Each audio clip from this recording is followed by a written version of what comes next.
Hare Krishna. Welcome to our Chaitanya Charitamrita class at Sri Sri Radha Kalachandji Dham.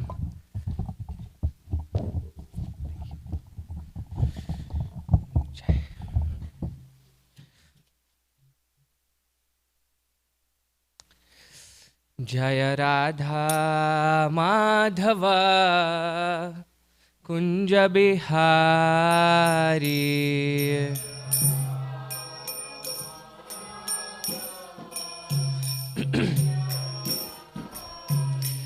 Jaya Radha Madhava Kunja Bihari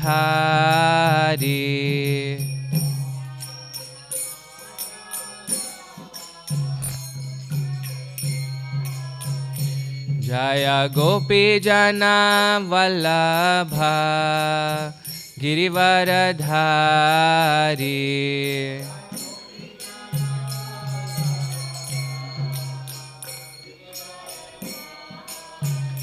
Jaya Gopi Jana Vallabha Girivaradhari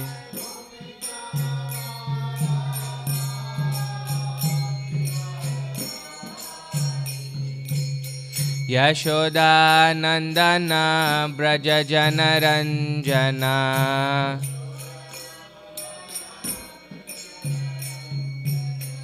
Yashoda Nandana Braja Jana Ranjana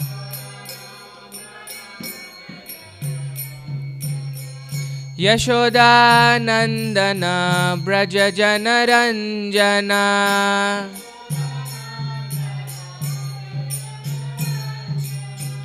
Yamuna Tira Vanachari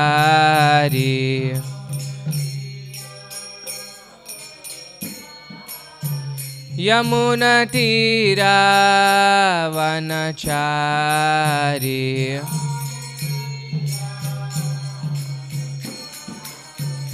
Jaya Radha Madhava Kunja Bihari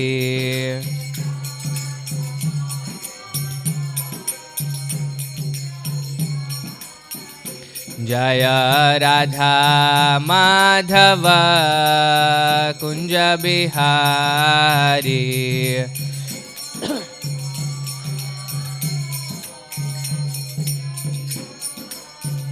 Jaya Gopi Jana Vallabha Girivaradhari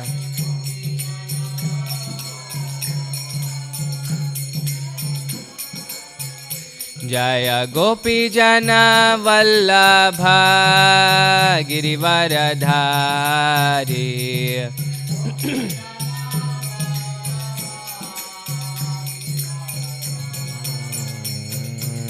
Yashoda Nandana Braja Jana Ranjana Yashoda Nandana Braja Jana Ranjana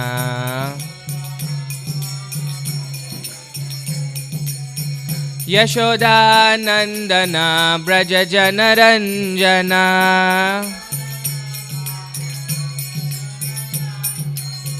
Yamuna Tira Vanachari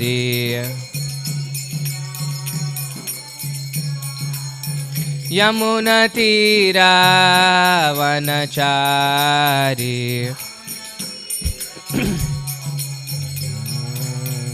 Hare Krishna Krishna Krishna Hare Hare Hare Rama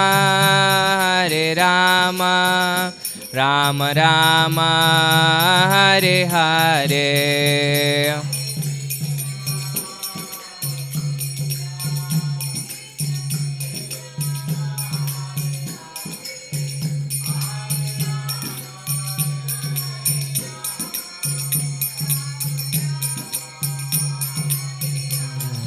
Hare Krishna Krishna Krishna Hare Hare, Hare Rama, Hare Rama, Rama Rama, Hare Hare.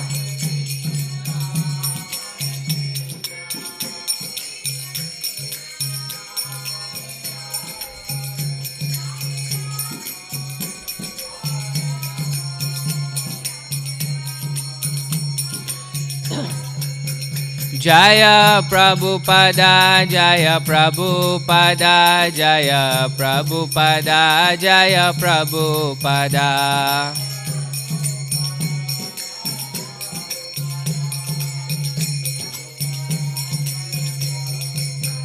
Jaya Jaya Prabhupada, Prabhupada, Prabhupada, Jaya Jaya Prabhupada.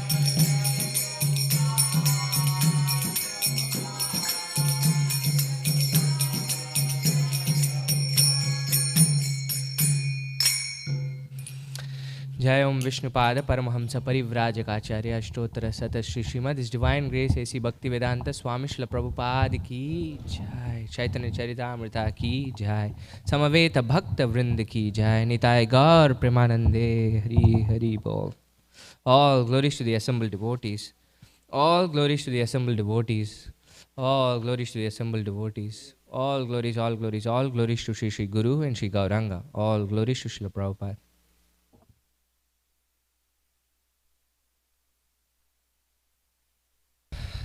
So we're continuing with our reading of Sri Chaitanya Charitamrita.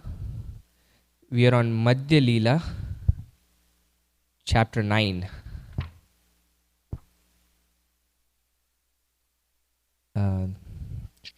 Text 39. So title of the chapter is Lord Chaitanya's Travels to the Holy Places. And we'll continue from text 39 today. So please repeat. Jaya Jaya Shri Chaitanya Jaya Nityananda Jaya Dvaita Chandra Jaya Gaura Bhakta Vrinda Jaya Jaya Shri Chaitanya Jaya Nityananda Jaya Dvaita Chandra Jaya Gaura Bhakta Vrinda Jaya Jaya Shri Chaitanya Jaya Nityananda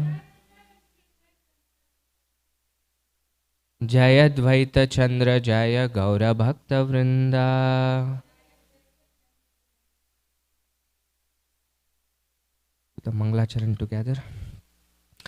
Om Ajnana Timirandasya Jnananjana Shalakaya Chakshurun Militam Yena Tasmai Shri Gurave Namaha Shri Chaitanya Manobishtam Stapitam Yena Bhutale Swayam Rupa Kadamahyam Dadati Swapadantikam Vandeham Shri Guru Shri Utapadakamalam Shri Gurun Vaishnavamsha Shri Rupam Sagrajatam Sahagana Raghunathanvitam Tam Sajivam Sadvaitam Savadutam Parijana Sahitam Krishna Chaitanya Devam Shri Radha Krishna Padan Sahagana Lalita Shri Vishakan Vitamsha He Krishna Karuna Sindho Dinabandho Jagatpate Gopesha Gopika Kanta Radha Kanta Namostute Tapta Kanchana Gaurangi Radhe Vrindavaneshwari Vrishabhanu Sute Devi Pranamami Hari Priye Vancha Kalpatarubhyasya Kripa Sindhubhya Evacha Patitanam Pavanebhyo Vaishnavebhyo Namo Namaha Jaya Shri Krishna Chaitanya Prabhu Nityananda Shri Advaita Gadadhara Shri Vasadi Gaura Bhakta Vrinda Hare Krishna Krishna Krishna Hare Hare Hare Rama Rama Rama Hare Hare Namam Vishnupadaya Krishna Preshthaya Bhutale Srimate Bhaktivedanta Swaminiti Namine नमस्ते सारस्वते देवे गौरवाणी प्रचारिणे निर्विशेष शून्यवादी पाश्चात्य देशतारिणे.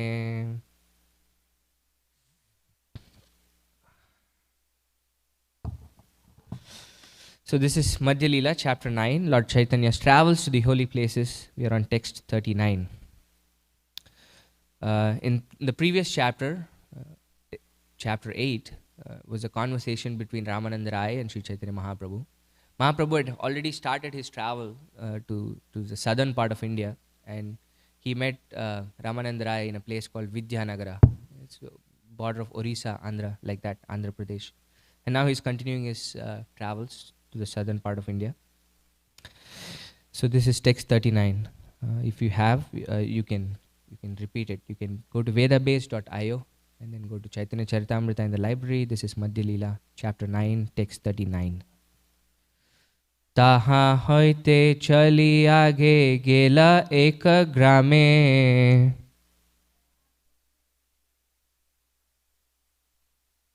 ब्राह्मण समाज ताहा करिल विश्रामे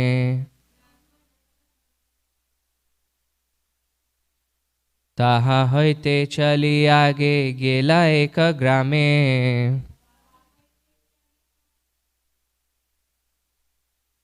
ब्राह्मण समाज ताहा करिल विश्रामे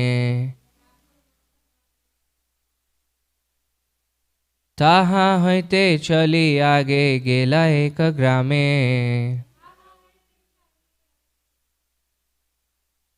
ब्राह्मण समाज ताहा करिल विश्रामे. You like to chant? ताहा हईते चली आगे गेला एक ग्रामे ब्राह्मण समाज ताहा करिल विश्रामे.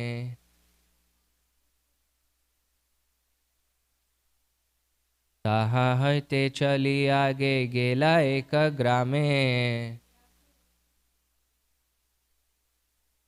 ब्राह्मण समाज ताहा करिल विश्रामे. Translation and purport by His Divine Grace A.C. Bhaktivedanta Swami Srila Prabhupada. Srila Prabhupada ki jai. This is the word for word. Taha haite, from there. Chali, going. Aage, forwards.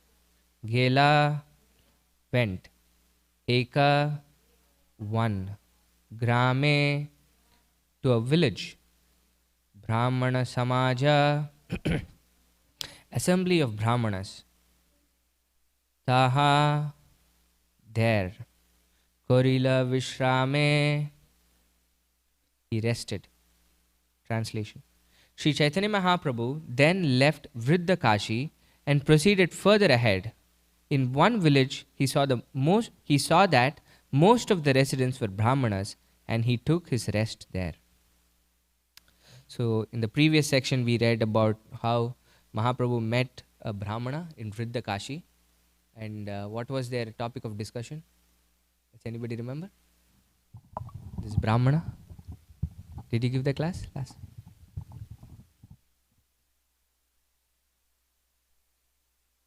So I was saying this Brahmana, that there was a Brahmana that Mahaprabhu met in Vriddakashi. From there he left, right? This was this devotee was this Brahmana was a great devotee of Lord Ramchandra.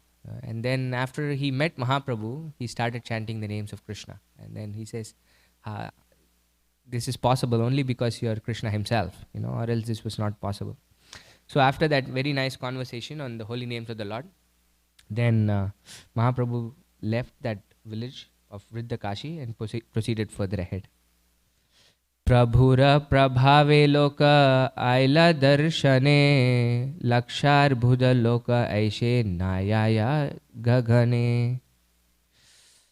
Due to the influence of Lord Chaitanya Mahaprabhu, many millions of men came to just see him. Indeed, the assembly was so unlimited that its members could not be counted. Goshaira saundarya deki tate prema veshe Sabe Krishna kahe Vaishnava hoila sarva desha. The Lord's bodily features were very beautiful, and in addition, he was always in the ecstasy of love of Godhead. Simply by seeing him, everyone began chanting the holy name of Krishna, and thus everyone became a Vaishnava devotee. It's incredible. It says lava matra sadhu sangha sarva siddhi hoy, right? And this sadhu sangha, it is described that it can be in three different ways. Does anybody know how sadhu sangha can happen?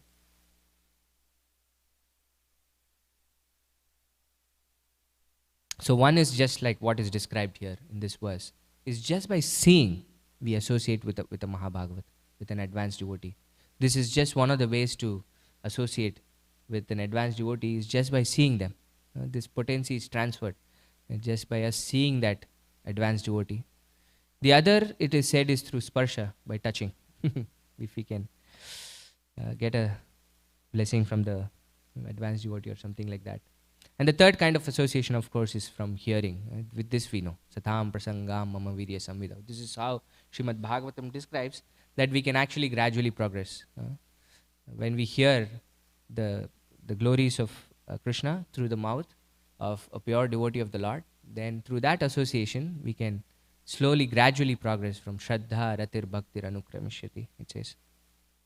So that's how millions, Krishna's Kaviraj Goswami says, and this is not an exaggeration, this is Krishna himself.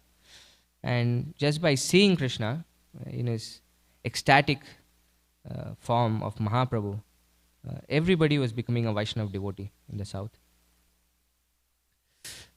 Tarkika mimamshaka jata mayavadi gana Sankhya Patanjala Smriti Purana Agama. There are many kinds of philosophers. Some are logicians who follow Gautama or Kannada. Some follow the Mimamsa philosophy of Jaimini. Some follow the Mayavada philosophy of Shankaracharya. And others follow Kapila's Sankhya philosophy or the mystic yoga system of Patanjali. Some follow the Smriti Shastra composed of 20 religious scriptures. And others follow the Puranas and Tantra Shastra. In this way, there are many different types of philosophers. This is really packed. If we start getting into each of these philosophies, that will be one class for each philosophy. Kind of. But all this is described in one place. Do you know where? It's there in teachings of Lord Chaitanya. Where else? This is one of the biggest sections in the Bhagavatam actually. No. All of these are mentioned in the 10th canto. Can you imagine? Where you would think this is the pastimes of Krishna. But there is this really incredibly difficult chapter, the 10th chapter of Srimad Bhagavatam. This is the 87th chapter, I think. This is the personified Vedas glorifying Krishna. The entire Krishna book is, you know how many pages? About 800 pages, I think. 700, 800 pages, out of which just this chapter is 100 pages.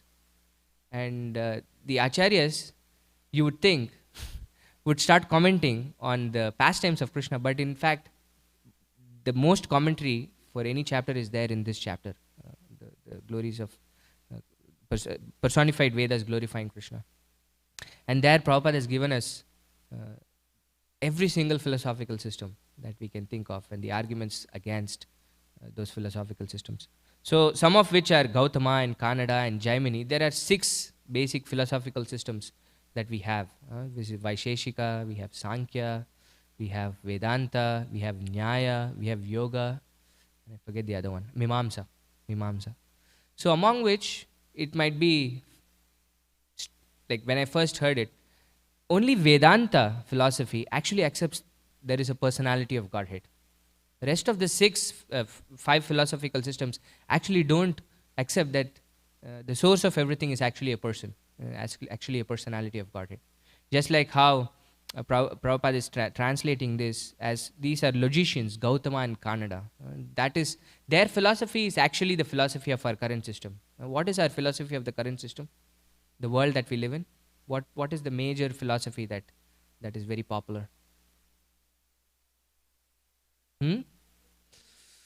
Yeah, but this is the age of scientific and scientists, right? And they think everything comes from an atom, right? Everything started from a singularity. I mean, at least that's what they say. And now we're finding more and more things that are. This is called Paramanuvad.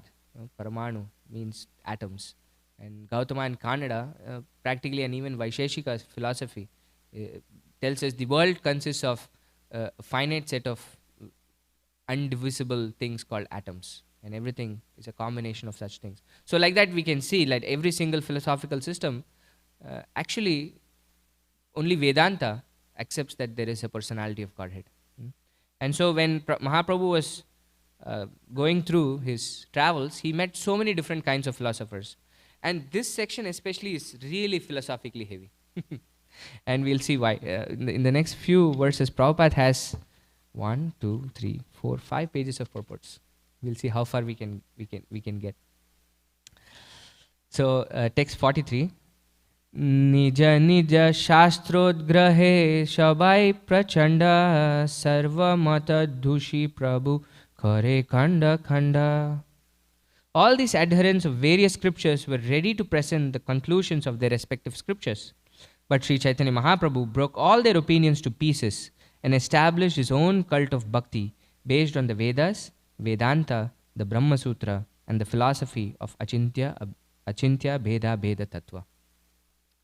So this is an important point, right? This is when people saw Sri Chaitanya Mahaprabhu externally, after at least he took his sannyas, people were thinking he was very sentimental. You're a sannyasi. This was Sarvabhauma Bhattacharya's biggest problem also, is that he wanted to teach Mahaprabhu Vedanta. That you're a young sannyasi and you're just singing and dancing. You're becoming very sentimental. And this is, to this day, this is an accusation that is placed on the followers of Mahaprabhu, is that we're not serious about our philosophy. But we can very clearly see that the entire philosophy of Mahaprabhu is not based out of any sentimentalism or any mundane emotion. It is completely based on what? His own cult of bhakti is based on Vedas, Vedanta, the Brahma Sutra, and philosophy of Achintya Bheda Bheda Tattva. In fact, our Acharya, Rupa Goswami, foremost of Acharyas, says, Shruti Smriti Puranadi Pancharatri Vidim Vida Aikantiki Harer Bhakter Utpata Eva Kalpate. This is, he very clearly says, if bhakti, if not practiced based on the tenets of Shruti, Smriti and Puranas, then it will only cause problems to the society. Utpata eva kalpate. So this is our philosophy, is that it's incredibly deep. Everything that we are practicing is based out of a very solid foundation, a very solid base. Sarvatra sthapaya prabhu Vaishnava siddhante prabhura siddhanta keha na pare kandhite. Sri Chaitanya Mahaprabhu established a devotional cult everywhere. No one could defeat him. Of course, he was Krishna himself. And even people, when Mahaprabhu was Nimai Pandit, before he took his sannyas, he was the greatest scholar that the world had ever seen. And Mahaprabhu would basically argue with somebody and then defeat them in their argument, and they would accept their defeat, and then it would go back to their own arguments and then defeat them again. This was Mahaprabhu's prowess of debates and arguments. Of course, when he was Mahaprabhu, when he took his sannyas, he was completely immersed in the ecstasy of Krishna. But sometimes he used his tendencies as Nimai Pandit, especially in this section. Hari Hari Prabhu Mate Kare na Pravesha Ei Mate Vaishnava Prabhu Koila Dakshina Desha. Being thus defeated by Lord Sri Chaitanya Mahaprabhu, all these philosophers and their followers entered into this cult. In this way, Lord Chaitanya made South India into a country of Vaishnavas. The entire South India. So, Pashandi aila jata panditya shuniya garva kori aila shange shishya gana loya. When the non-believers heard of the erudition of Sri Chaitanya Mahaprabhu, they came to him with great pride, bringing their disciples with them. This is one such instance.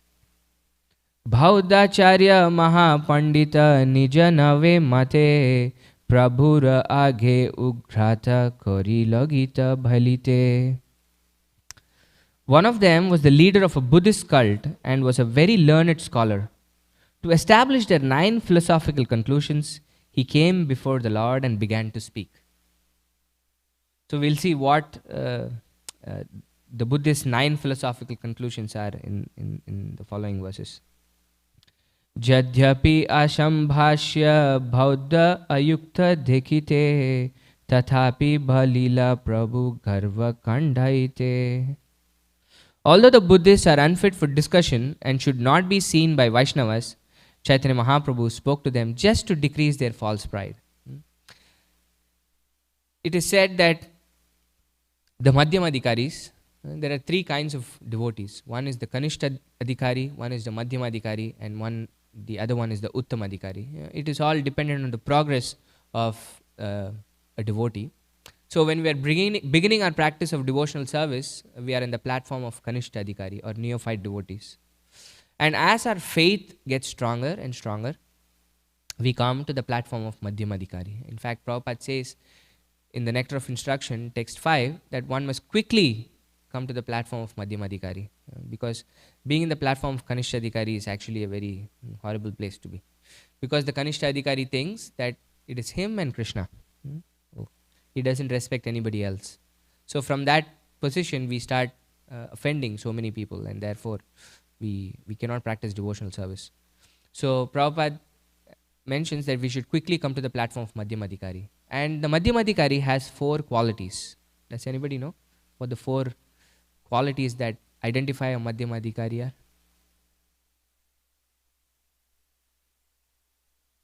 Yes. But what is the principal character of a Madhyamadhikari? These are secondary, right? No. The first quality of a Madhyamadhikari is that he loves God. Huh? Sorry. Yeah. They've just read it a couple of weeks back in our Bhakti Shastri class. So this is the first quality of a Madhyamadhikari, is that they love God. Their faith in God is really firm, and therefore they love God. Based on their love for God, they start associating with people in different ways. And one of the ways is they stay away from the envious. Why? Because the envious people don't love God. And then they associate, make friendships with devotees. Why? Because devotees love God. And then they preach to the innocent, or they're compassionate to the innocent, because they're neutral, right? They have an open mind. You can talk to them about God. But their principal quality is that they love God. This is the platform of a Madhyamadhikari. Based on scripture. So it is said that the Madhyamadhikari has unflinching faith in the scripture, although they might not be well versed in the entire scripture, that they might be able to defeat arguments from others. But their faith in scriptures is not shaken. Whereas for a Kanishta Bhakta, their faith in scriptures is not so strong that if they are presented with arguments that they cannot really refute, then their faith is swayed. They might go away from the path. But for a Madhyamadhikari, although they might not be able to defend all the arguments that they are presented with, their faith in scriptures is unflinching. This is the quality. Their Shraddha is unflinching. Of course, for an Uttamadhikari, his faith is unflinching, and of course he can defeat the arguments of others who are presenting philosophies against his, just like Chaitanya Mahaprabhu is doing here. And of course, many other qualities also of an Uttamadhikari, in the sense that for an Uttamadhikari, he doesn't see discrimination. For a Madhyamadhikari, you have to see discrimination, because you will be affected by it. You're still not advanced enough that you won't be affected by an envious person or things like that. But for an Uttamadhikari, he sees everybody equally. Pandita Samadarshinaha, Krishna says in the Gita. Right? And he doesn't discriminate. He freely gives Krishna to everybody. And he inspires people. Just by seeing an Uttamadhikari, you want to be a devotee, which is being demonstrated by Mahaprabhu here.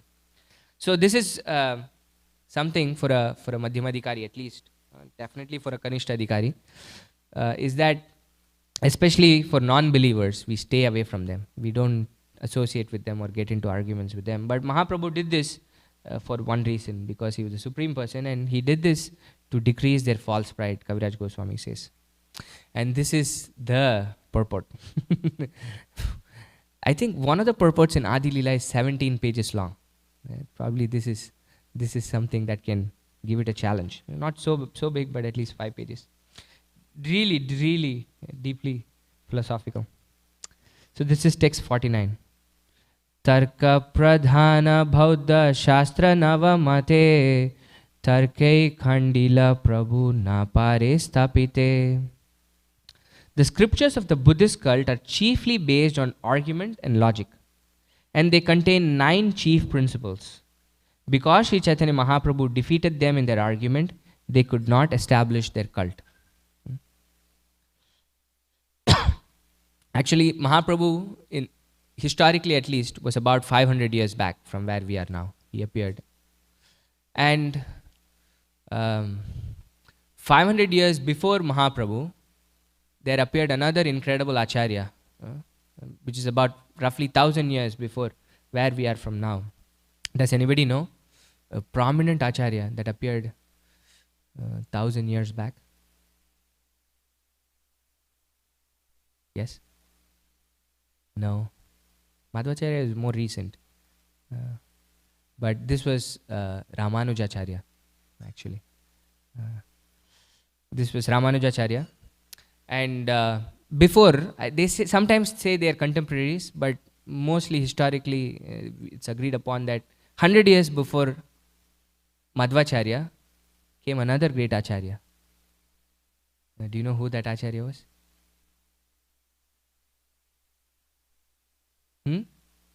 So it is his philosophy that everybody refutes. That's how incredible he was. Yeah, this was Shankaracharya. So about 1100 years back, we had an Acharya called Shankaracharya, and he propounded this philosophy called Mayavad philosophy. And practically every Vaishnava Acharya is trying to defeat that philosophy. And before Chaitanya Mahaprabhu, before Shankaracharya was, we couldn't call him an Acharya, but there was this system of philosophy propounded by an incredible personality that was most prominent.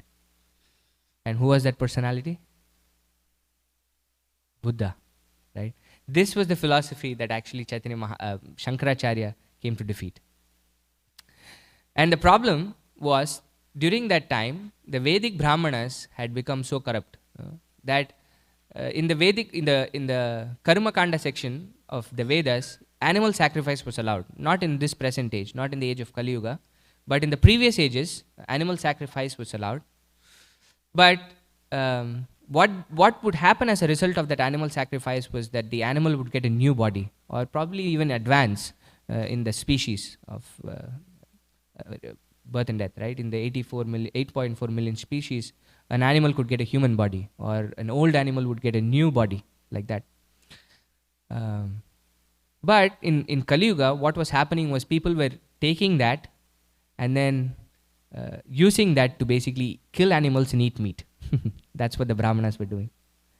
And therefore, Buddha came and rejected all the Vedas and said, if this is what the Vedas are teaching you, then we are rejecting the Vedas. And everybody was agreeing to it because it was just incredible slaughter of animals that was happening. And of course, now I think we have far exceeded everything. We have mechanized animal farms that kill animals in the millions every day. But at that time, this was the philosophy, and Shankaracharya came to defeat this philosophy. And then, of course, every other Vaishnava Acharya came to defeat Shankaracharya's philosophy. But this is the Buddhist philosophy that we're going to discuss. And the translation here says they contain 9 chief principles. We'll see how many principles we can go through. We have 15 minutes. Purport. Srila Bhaktivinoda Thakur states that according to the Buddhist cult, there are 2 ways of understanding philosophy. One is called Hinayana and the other is Mahayana. Along this path, there are 9 principles. Both Hinayana and Mahayana have, when I was reading, have just minor differences. In the sense that one accepts the divinity of Buddha, the other considers Buddha as somebody who is normal, who attained nirvana, according to them. But either way, both these sects have these 9 principles that are their basis of their philosophy. So 1, the creation is eternal. Therefore, there is no need to accept a creator. 2, this cosmic manifestation is false. 3, I am is the truth. 4, there is repetition of birth and death. 5, Lord Buddha is the only source of understanding the truth. 6, the principle of nirvana or annihilation is the ultimate goal. 7, the philosophy of Buddha is the only philosophical path. 8, the Vedas are compiled by human beings. 9, pious activities showing mercy to others and so on are advised. When I was reading this, I was thinking, we chant the 10 offenses to the holy names in the morning, right? Probably the Buddhist chant, the 9 principles that we have every day in the morning, and try to reinforce these 9 principles that they have. So, if you just hear this and walk away, it might be really problematic. Mahaprabhu says, Mayavada Bhasha, Shunile Hoila Sarvanash. So, we have to continue. For those of you sitting here at least, or hearing online, even if we don't complete this, please read the entire purport.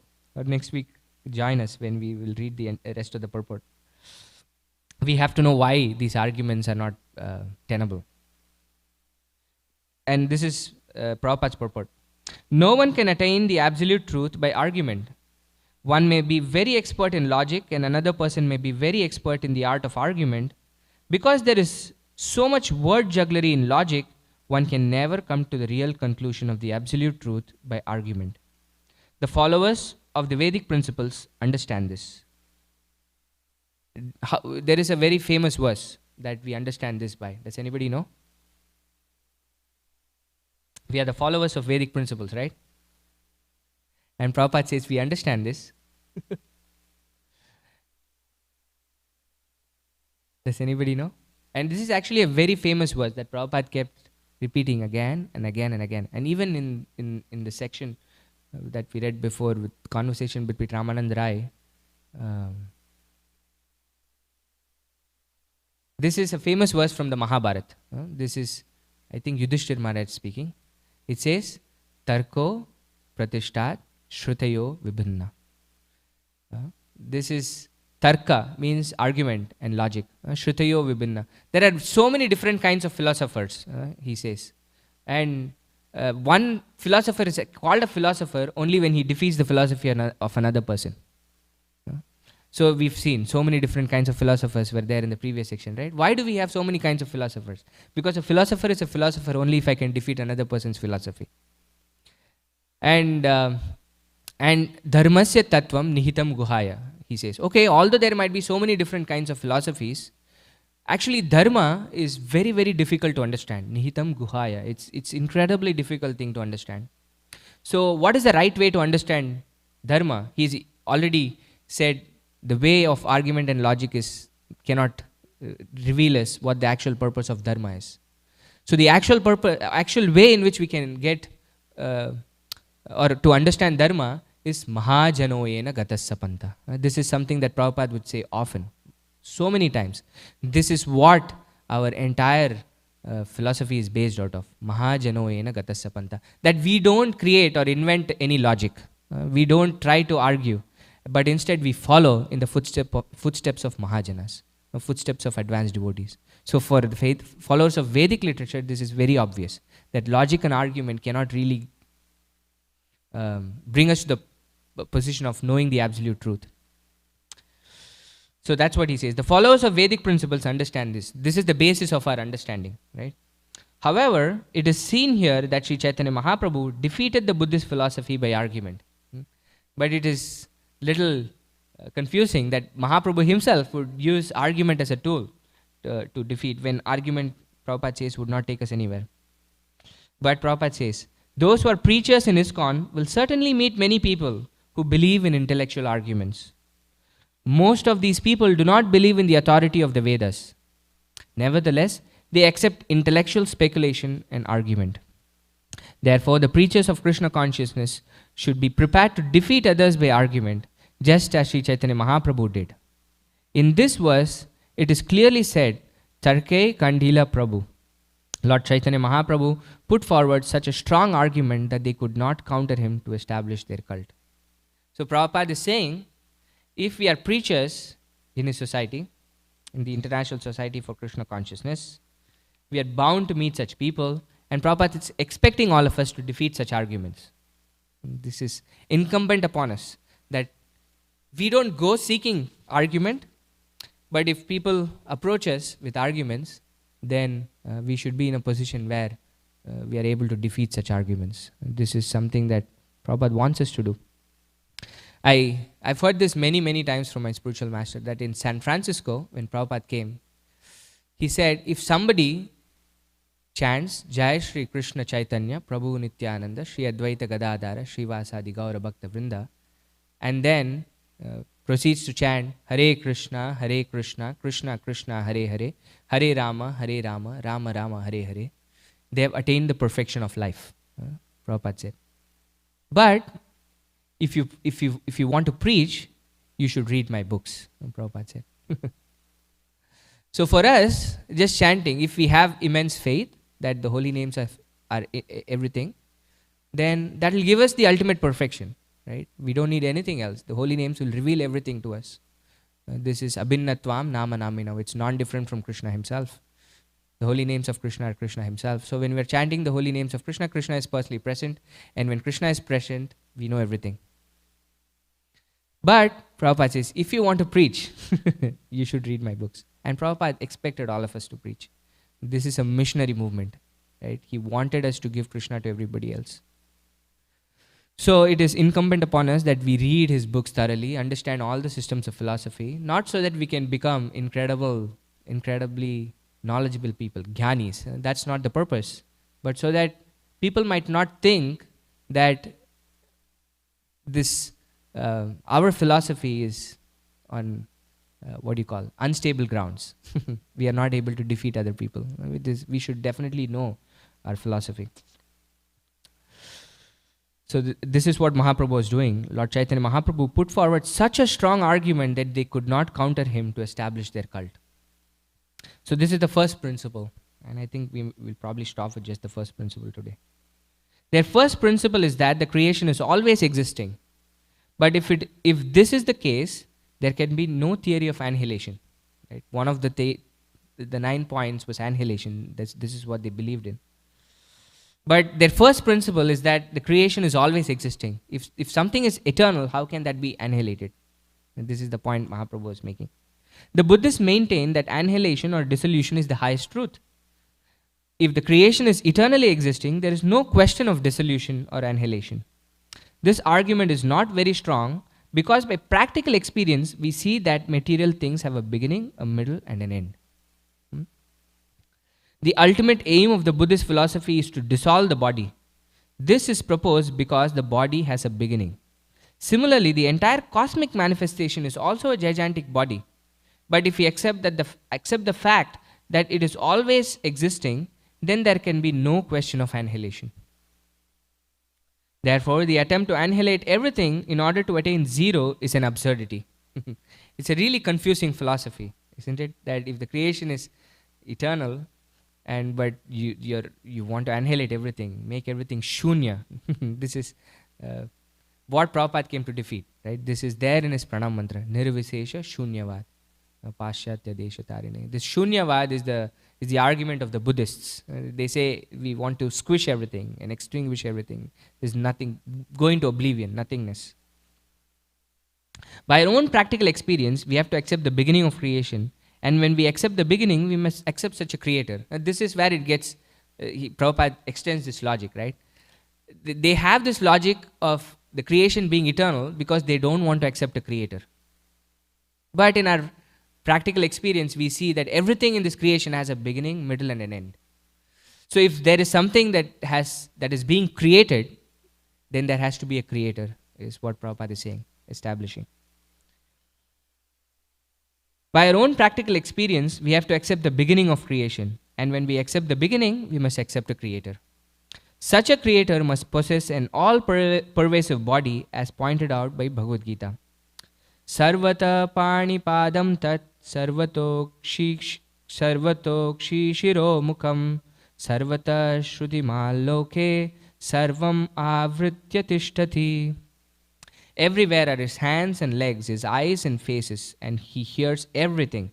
In this way, the super soul exists. This is our philosophy, is that this entire creation, actually this is the philosophy of Vishishtadvaita, this philosophy propounded by Ramanujacharya. Our Achintya Beda philosophy is closest to that philosophy. Among all the Vaishnava philosophies, we have Dvaita, which is the philosophy propounded by Madhvacharya. We have Vishishtadvaita, the philosophy propounded by Ramanujacharya. We have Achintya Beda Tattva, the philosophy propounded by Sri Chaitanya Mahaprabhu. The Achintya Beda philosophy is closest to Ramanujacharya's philosophy, and that's why most of our acharyas, especially Srila Jiva Goswami, take so many arguments from the commentaries of Sri Ramanujacharya to establish many of the philosophical points. So the philosophy is that there is a creator, and the creator's body is the material universe. So therefore, this body has a beginning and an end. Okay? That's the argument. The Supreme Person must be present everywhere. His body existed before the creation. Otherwise, he could not be the creator.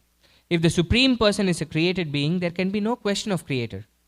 The conclusion is that the cosmic manifestation is certainly created at a certain time, and the created existed before creation. Therefore, the created is not a created being. So he is basically swapping the argument for the world to the creator. So this is where the eternality can exist. The eternality can exist only in the creator and not something that he's created, especially the material universe, which is temporary, which we have by practical experience that it has a beginning and an end. Right? So therefore, something that has a beginning and an end should have a creator. And the quality of this creator is that he should have existed before the creation. And therefore, the creator is the eternal principle here and not just the created.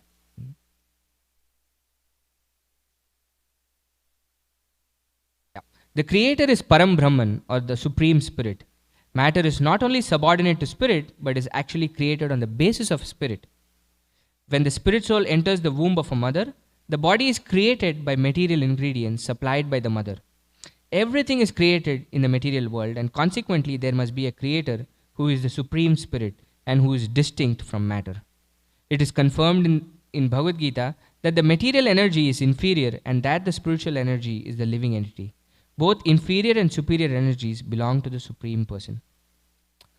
So, this is the final point that Prabhupada is making, is that this creation is based on the spirit.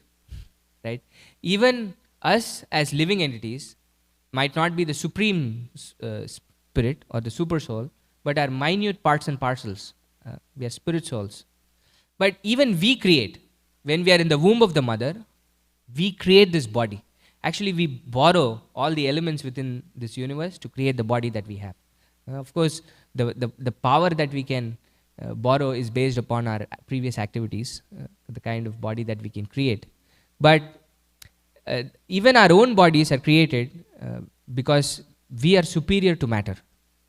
It is based on us that we create our body. And what to speak of Krishna himself? Prabhupada is quoting this verse from the 4th chapter, right? Bhumi rapo nalo vayu khammano buddhirevaja ahankaramiti emme bhinna prakritirashrada. That Krishna says these 8 elements of material nature, earth, water, air, fire, ether, mind, intelligence and ego, are my separated energy. It's his energy. And even the very next verse he says, Apareyam itastvanyam prakritim viddhi me param jiva bhuta mahabaho yedam daryate jagat. That beyond these 8 elements, this material energy, there is a superior energy of mind, which is us, all of us as spirit souls, who are trying to manipulate this material energy. But either the material energy or us as spirit souls, we are what energy of the Lord? We are marginal energy of the Lord. We are the Tatashta Shakti. There are broadly, the Krishna's energies can be classified into 3. The internal energy, the external energy and the marginal energy. And the material nature is the external energy of Krishna. We are the marginal energy of Krishna. And the spiritual world is the internal energy of Krishna. So all these energies are subservient to Krishna. This is our philosophy. Is that God is a person and he has multifarious energies. This is Shakti Parinamvad. And these energies transform according to time. So this is the beginnings of the Achintya Beda Tattva. But this is the first tenet of the Buddhist philosophy, is that they think the creation is eternal. And obviously, by all the arguments that Srila Prabhupada is presenting, that it's not a very, he calls it absurdity. It's really absurd with all our experiences that we can think creation is eternal. So with the rest of the tenets, whoever is the next speaker, they'll continue and explain in detail. We'll stop here for now, and if there are any questions or comments. Yes.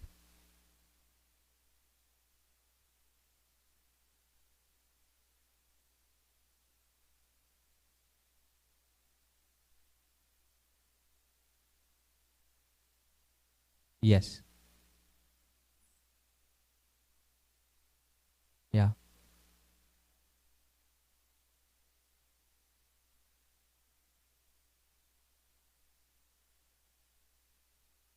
Yeah. Correct. Correct. Exactly.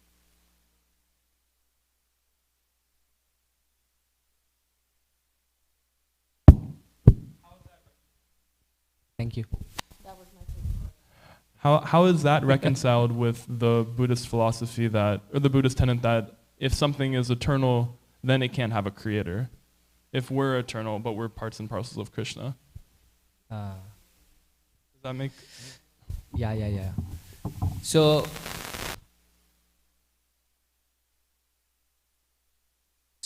uh, let me paraphrase and see if I've got it right. So the question is, the Buddhist argument is that the creation is eternal. And we are saying if something is eternal, it cannot have a creator. Is that what, did I get it right? Yeah. So that's why their philosophy is problematic, right? So how can we be created? Is that your question? How does that idea apply to us being eternal souls also? Like, we're Krishna's energy and we're eternal. Yes. But obviously Krishna is superior to us and he expanded us. Yeah. But they're saying if something is eternal, then it can't have a creator because it's always existed. Correct. So yeah, just if you could clarify that, I suppose. Yeah. So the first thing that the Buddhists say as a result of this is they don't want to accept that there is a creator. There is a person who's actually created everything. But we say that there is a creator, but in essence, it's just for us to understand there is somebody that we are dependent on. We wouldn't exist if such a person didn't exist. That's what it means. But in effect, all of us are eternal. Never was there a time, like you said, that we didn't exist. But our existence depends on the existence of the creator. That way he is the creator. Like, all of us are dependent on him. If such a person never existed, we would never exist. Nothing would ever exist. Right? In that way he is the creator. Does it make sense? Every single thing is just him for us. And this is what the Shankarites might say. Right? Everything is Brahman. Everything is one. We also agree that everything is Krishna. But everything is an energy of Krishna. There are so many different energies of Krishna. Like, you are Krishna, I am Krishna. But don't walk away from just that statement. We are Krishna in the sense that we are energies of the Lord. Just like sun and the sun ray. Right? The sun ray is the sun, but it's also not the sun. This is Achintya Beda Beda Tattva. Right? We are one and different simultaneously at the same time. And it's really difficult for us to understand that we are Krishna and at the same time we are not Krishna. We have to continue that statement. We cannot just stop saying we are Krishna. This chair is Krishna. This Vyasasan is Krishna. But at the same time, this is not Krishna. This is the energy of Krishna. That's our understanding. Does it make sense? Yeah. Did you have? Yes. But like you were saying, how the Mayavadis also say the same thing. Yeah. That so then they refute the existence of God. But then you're Yeah. saying we don't refute the existence of God. Yes. Our existence depends on Krishna's existence, and that's Yes. why. I mean, because we always say, okay, Radharani is the expansion of Krishna, or Balaram is the first expansion. So that means at some point that expansion happened. But Yeah. Yeah.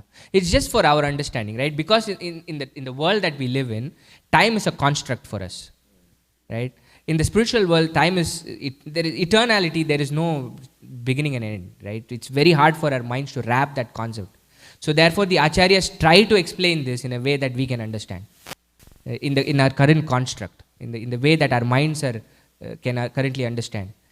But the reality is, we've always existed. How can you, like, that's the achintya part, right? This is the problem with the Buddhist philosophy or the Mayavad philosophy, is that they also accept the achintya part.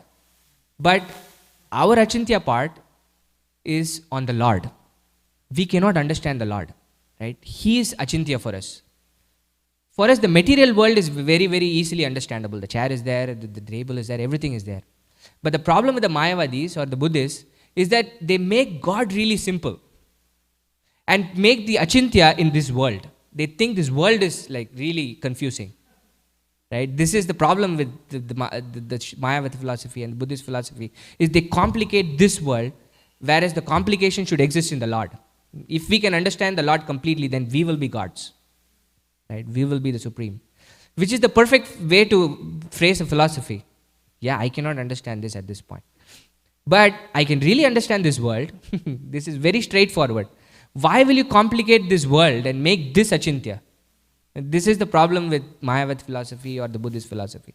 And that's why it's a very difficult philosophy to understand. That's why you need logic and word jugglery to somehow enforce this, right? If you read it in face value, like, it makes no sense. Absolutely no sense. Because if you ask Shankaracharya to ask him this question, is the world real? He would say it's real but unreal. What does that even mean? This is how they try to project their logic. Yes, Jaikaram. I think it gets interesting. Like, he's asking, how can you explain the logic of something that doesn't make sense? That's the wrong angle. But what makes it close to making sense is that they're explaining the difference or the sameness, but not the whole. Correct. So they're showing sometimes the difference, right? Okay. Yes. Or the sameness. Yes. Like, we're all one. Yeah. But they don't have the whole picture. So then it's partial. Correct. Truth. Yeah. And then they think, oh, okay, so it's something close. Yes. But it's not the whole. Yeah, that's a very nice point, because it gets us into a hook, right? It's not completely, we cannot completely negate it. There is some truth to it. So we get hooked to it, and then they don't explain the whole thing, and they take us into a completely different direction. So that's where there is this attraction towards such philosophies. And also, the attraction is there because of the very reason we are here, is that we want to be the masters. And when some philosophy says that you are God, you are the be-all and end-all of everything, then it actually adds to our it's like a self-fulfilling prophecy, isn't it? We are here because we want to be the masters, and then somebody is saying, yeah, you are the master, you just forgotten it. Once you know that you are Brahman, you are everything, So then it's like, yeah, that's basically it, And then Prabhupada says, you say you're God, and then you have a toothache and you have to run to the dentist. So then our fallacies get completely broken. But this is very dangerous in that sense, is that if we start reading the Mayavad philosophy or the Buddhist philosophy and we don't completely hear the arguments against it, we can be convinced by it. That's why this is the default philosophy in this world, Mayavad. And that's why Prabhupada and all the acharyas are coming to defeat it. Can you give the mic, please, to Jayagaram?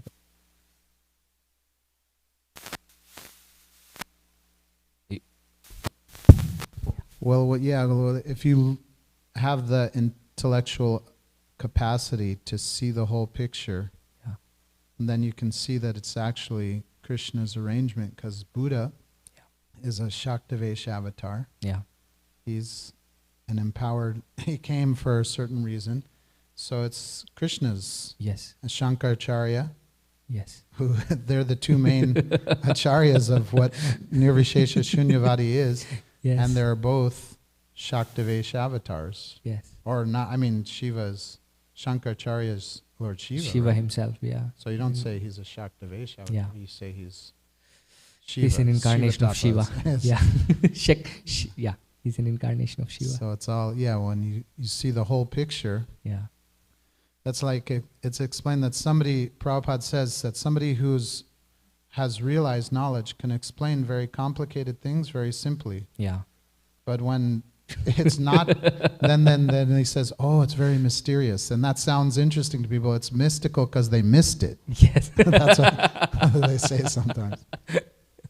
That's very true. Actually, Prabhupada goes into this very same thing when he's explaining this incarnation of Buddha in the Bhagavatam 1.3. In the third chapter, we're going through so many different incarnations, and Prabhupada says that Buddha came to help the atheists.